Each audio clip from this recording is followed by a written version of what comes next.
चौखट पर दिवाली का दिया जलता है जिसके नाम का। राखी के दिन जिसके नाम का धागा आज भी थाली में रहता है।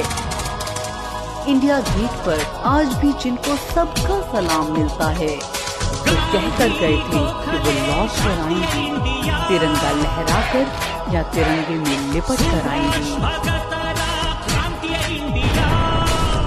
1999 में मई से लेकर जुलाई तक 60 दिन से भी ज्यादा चले इस युद्ध में कई जवान शहीद हुए और हजारों जवान जख्मी।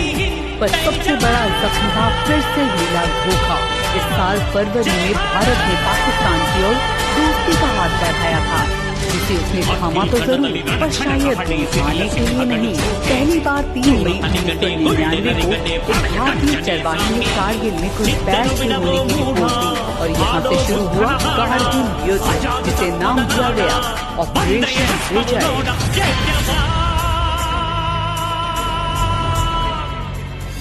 2013 में जनरल मुशर्रफ के एक confidential subordinate lieutenant general Shahid Aziz ने पाकिस्तानी न्यूज चैनल्स पर कबूल किया कि कारगिल ऑपरेशन पाकिस्तान का एक मिसकैलकुलेटेड मूव था। शाहिद अजीज के मुताबिक इस ऑपरेशन की जानकारी सिर्फ जनरल परवेज मुशर्रफ और उनके खास 4 लोगों को ही थी।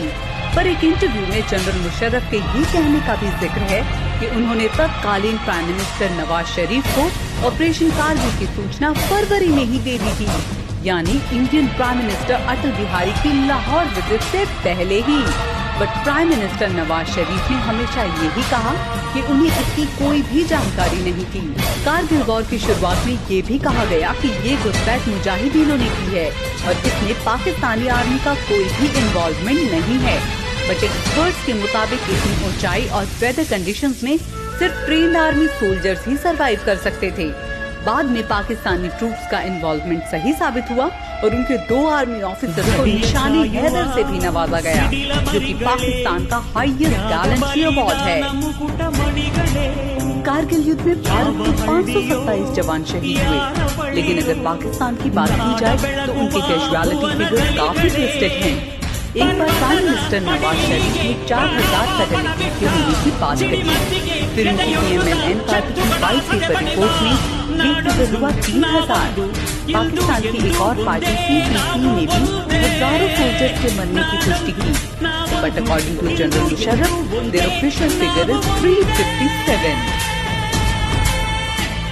पाकिस्तान ने इस युद्ध में धोखाधड़ी और निर्दयता का प्रदर्शन किया। 15 मई को 22 साल के कैप्टन सौरभ कालिया अपने 5 सोल्जर्स के साथ काकसा सेक्टर की पेट्रोलिंग के लिए गए, जहां उन्हें कैप्चर कर लिया गया। 22 दिन बाद जब उनकी बॉडीज मिली, जो चीख कर उन पर हुए अत्याचारों की कहानी सुना रही थी। उन्हें हफ्तों तक टॉर्चर किया गया था।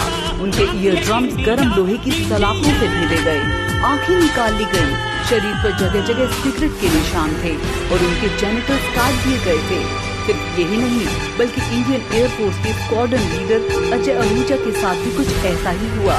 उन्हें कैप्चर करने के बाद लंग्स, लिवर, नेक मसल्स और इंटेस्टाइन्स को रप्चर किया गया।